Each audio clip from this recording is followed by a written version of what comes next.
Ustaz, saya tahun depan mau menikah dengan seorang akhwat. Orang tua sudah setuju, alhamdulillah. Qadar Allah beberapa hari lalu ia memberi kabar bahwa ia sudah menerima lamaran ikhwan lain.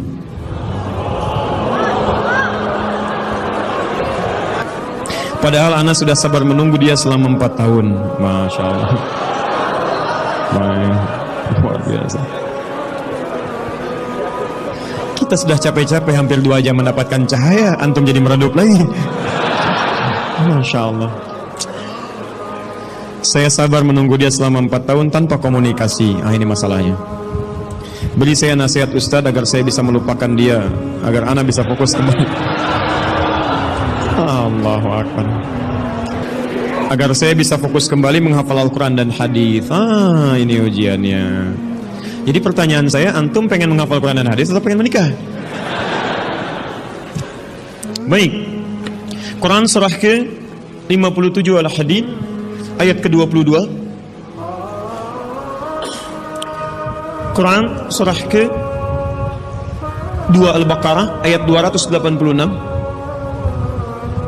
Quran surah ke-3 Ali Imran ayat 142, posisi paling kiri sebelah atas.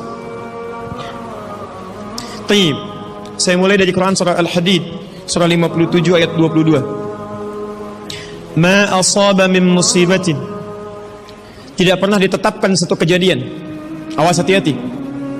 Di bumi fil ardi wala fi anfusikum, atau menimpa dirimu, illa fi kitabin min qabli an nabraha, kecuali semua itu telah tertuliskan di dalam kitab sebelum semuanya nampak dalam kehidupan.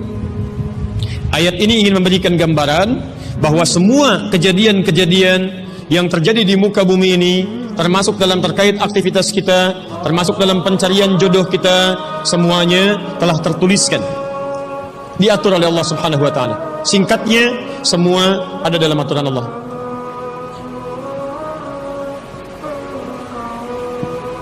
Fokus. Lihat, Allah telah mengatur si fulan hidup sekian, meninggal sekian, rizkinya sekian, jodohnya akan mendapatkan sekian. Sebagian tidak bisa diikhtiarkan seperti ajal nggak ada ikhtiarnya. Di Anda tidak bisa ikhtiar untuk bisa menunda atau mempercepat ajal, langsung nggak bisa diintervensi. Sebagian ada yang harus diikhtiarkan, hukumnya sudah ada, cuman kita tidak tahu bagaimana dengan takdir yang telah Allah tetapkan. Maka untuk mendapatinya, maka ikhtiar kita untuk meraihnya. Maka ada sesuatu yang ditempuhnya dengan cara ikhtiar. Taib. Di antaranya ini jodoh. Masya Allah. Allah telah tetapkan jodoh kita, diatur oleh Allah. Ini yang terbaik untuk kehidupan kamu. Tapi Allah merahasiakan kepada kita siapa jodoh yang dimaksudkan. Maka kita berikhtiar, yang dengan ikhtiar itu ada pahala didapatkan. Saya ulang, ada pahala didapatkan, ada kenikmatan dalam mencarinya. Bayangkan kalau kemudian nikah aja tiba-tiba tanpa ada pencarian. Antum gak akan pernah merasakan bagaimana nikmatnya ta'aruf, bagaimana nikmatnya mengenal, bagaimana mencari, bagaimana pahala bersabar, bagaimana nikmatnya berdoa, bagaimana istikharah dalam menentukan jodoh kita. Itu semua menghasilkan pahala dalam kehidupan kita. Maka yang pertama, lihat ketentuan Allah yang pertama, apapun ikhtiar yang telah Anda tempuh, maka semua ikhtiar ini tetap tidak akan keluar dari aturan Allah Subhanahu wa taala. Jadi kalau antum tadi sudah menunggu selama 4 tahun tanpa komunikasi, Masya Allah, sudah siap melamar, tiba-tiba Masya Allah dibalap oleh orang lain, kalah. Fokus. Maka bagaimana cara memahaminya? Perhatikan, ikhtiar yang Allah tetapkan dalam aturan yang dibuat tadi boleh jadi tidak harus selalu menyampaikan kita pada tujuan yang kita inginkan. Karena aturan Allah itu ketika ditetapkan akan bersanding dengan maslahat bagi kehidupan kita yang menjalaninya. Ingat ini ya, ingat. Aturan Allah ketika menetapkan, fulan rezeki kamu sekian, fulan fisik kamu begini, fulan jodoh kamu si fulanah. Ketika Anda menempuhnya dengan ikhtiar, tidak harus kemudian Anda meraihnya sesuai dengan keinginan Anda. Contoh, maaf, Anda ingin misalnya sekolahnya ke ITB, Anda ikhtiar juara satu. Begitu tes di ITB tidak lulus, lulusnya ke IAIN misal. Harap-harap ke ITB, masuknya ke IAIN. Harap-harap ke ITB, masuknya ke Unpad. Ketika Allah kemudian menakdirkan Anda, misal keinginan Anda ke Unpad, keinginan Anda ke ITB, tapi kemudian tiba-tiba beloknya ke Unpad, bagaimana memahaminya? Perhatikan, kadang jalan kehidupan yang telah Allah tetapkan bukan harus menentukan hasil sesuai dengan yang Anda inginkan, tapi Allah menetapkan sesuai dengan apa yang Anda butuhkan. Anda ingin ke ITB, tapi apa yang Anda dapatkan di ITB bukan maslahat buat kebutuhan Anda, maka dibelokkan oleh Allah ke Unpad supaya Anda mendapatkan apa yang Anda butuhkan dalam kehidupan Anda. Karena Allah mengabulkan apa yang Anda butuhkan, bukan apa yang Anda inginkan. Saya ulang, Allah mengabulkan hanya apa yang Anda butuhkan, bukan apa yang Anda inginkan. Ada 3 jenis cara pengabulannya. 1, jika kebutuhan Anda sesuai dengan maslahat kehidupan Anda meminta. Maka jika keinginan Anda dalam permintaan sesuai dengan kebutuhan Anda, maka segera dikabulkan. 2, ada yang ketika Anda memohon, Anda belum sanggup untuk mendapatinya. Nanti ketika Anda mulai sanggup, disitulah kemudian Allah berikan. Antum punya anak 5 tahun, antum kaya, punya banyak uang, kemudian anak itu minta dibelikan motor, dibelikan nggak? Uangnya ada, motornya siap dibeli, anak baru 5 tahun, minta dibelikan motor, dibelikan nggak? Kenapa? Karena dia belum sanggup menggunakannya. Tapi Anda sampaikan, nah, papa punya uang, papa siapkan ya, nanti ketika sanggup baru saya berikan. Demikian ketika Anda meminta kepada Allah Subhanahu wa taala dan memohon. Maaf, Anda mohon, belum dikabulkan juga. Boleh jadi bukan Allah belum mengabulkan, tapi Anda belum siap untuk menerimanya. Contoh, Nabi Muhammad SAW berdoa kepada Allah supaya kiblat dipindahkan dari Masjid Al-Aqsa ke Masjidil Haram. Kapan berdoanya? Sejak di Mekah. Kapan dikabulkan? Saat ke Madinah. Kurang lebih 3 tahun baru dikabulkan. Quran surah kedua Al-Baqarah ayat 144, paling kiri sebelah bawah. Qad nara taqalluba wajhika fis sama' falanwalliyannaka qiblatan taradaha fawalli wajhaka syatral Masjidil Haram. Muhammad, kami perhatikan engkau senantiasa menengadahkan wajahmu ke langit memohon, meminta. Lihat, maka mulai hari ini kami kabulkan doamu. Mulai palingkan kiblatnya dari Masjidil Aqsa ke arah Al-Masjidil Haram. Berapa lama Nabi berdoa? 3 tahun. Nabi Muhammad SAW berdoa 3 tahun baru dikabulkan oleh Allah. Kenapa baru dikabulkan? Karena pengalihan kiblat baru sesuai dengan kebutuhan umat Islam pada saat itu setelah 3 tahun. Nabi Ayub alaihissalam, antum kenal Nabi Ayub? Kenal di mana? Kadang-kadang kenal Nabi Ayub. Luar biasa. Tadi malam di Dumai ada yang kenal Korun. Bulan lalu di Lampung ada yang kenal Fir'aun. Masya Allah. Di Pekanbaru kenal Nabi Ayub. Luar biasa. Itu siapa sebetulnya? Nabi Ayub itu diuji dengan penyakit luar biasa. Maaf, tadinya kaya, punya istri yang sangat cantik, anaknya 12. Hari yang bersamaan, hari pertama, maaf, diuji dengan harta semua habis 1 hari. Hari kedua, anak semua meninggal. Hari ketiga, diuji dengan penyakit, yang penyakitnya tidak akan pernah dialami orang setelahnya, tidak juga dialami orang sebelumnya. Berapa diuji? 20 tahun. Beliau diuji 20 tahun. Apakah mengeluh? Tidak. Kata istrinya, kalau bahasa kita, papa kan Nabi, angkat tangan papa, mohon kepada Allah, mintakan sembuh aja, sembuh. Apa jawab Ayub? Berapa lama kita sehat dan senang? Kata istrinya, Masya Allah, 20 tahun. Berapa lama kita diuji begini? 7 tahun. Kata Ayub, nanti saja. Kalau usia ujian sakit sama dengan ujian sehat, sama-sama 20 tahun, baru saya memohon kepada Allah Subhanahu wa ta'ala. Anda bisa bayangkan, Nabi Ayub, Nabi, Rasul, dekat dengan Allah, jaminannya surga, surga tingkat tinggi, diberikan ujian 20 tahun, beliau bersabar dan tetap ibadah. Antum, Masya Allah, mahasiswa, baru semester 5, bukan Nabi, bukan Rasul, surga belum jelas, amalan masih berantakan, hisab masih menegangkan, surga belum ada jaminan, baru 4 tahun.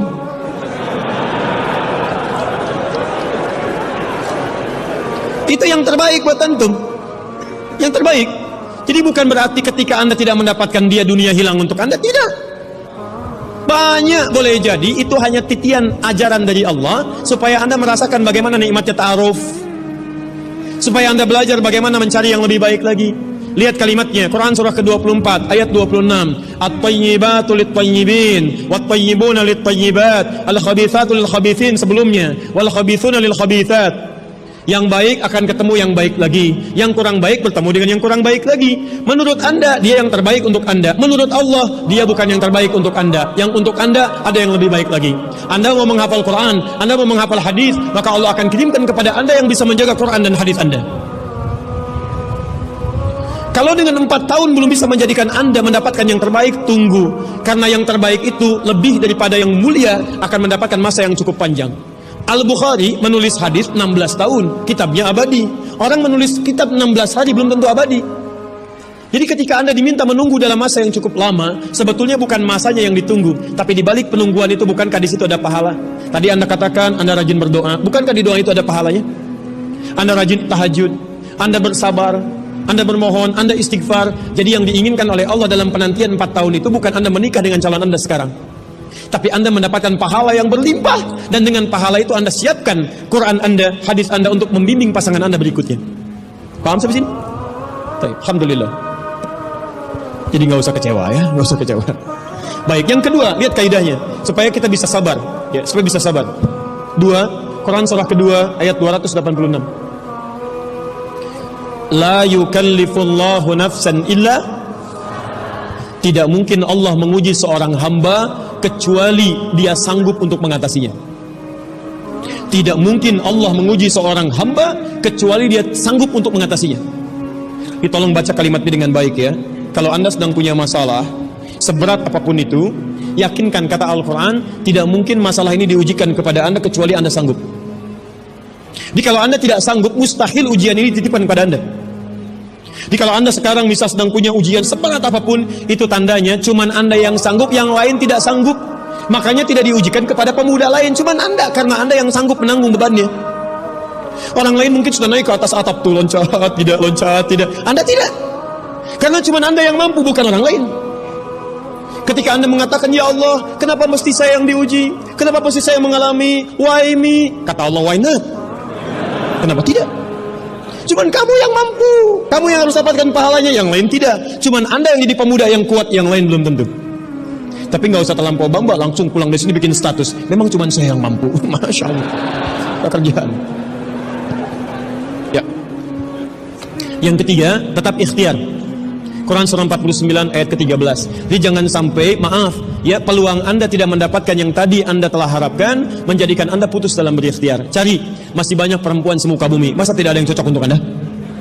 Lihat, ya ayyuhan nasu inna khalaqnakum min dzakarin wa untha wa ja'alnakum syu'uban wa qabail lita'arafu. Hei manusia, kami ciptakan engkau laki-laki, ada perempuan jodohmu. Dan kami pisahkan berbeda-beda daerah. Ya, lihat syu'ub, beda daerah, RT, RW, lurah, kecamatan, kabupaten, sampai sedunia. Kalau nggak ketemu di satu RT, cari satu RW ya, yang nanya tadi. Kalau tidak ada satu RW, cari satu kampung. Masa nggak ada yang ketemu? Boleh menikah dengan perempuan sekampung? Tidak. Masa sekampung mau dinikahi? Tidak. Batas paling maksimal 4. Sekampung tidak pilih satu dari sekampung. Sekampung mau dinikahi, masya Allah. Silahkan cari ya. Anda tadi masih kuliah kan? Silahkan cari. Barangkali ketemu di kampus ya. Boleh menikah dengan seorang anak yang sedang kuliah? Tidak, sedang kuliah masa dinikahi. Pulang dulu dari situ ya. Pulang dari kampus, baik-baik di rumah baru nikah. Ini di kampus mau dinikahi ya. Cari, silakan.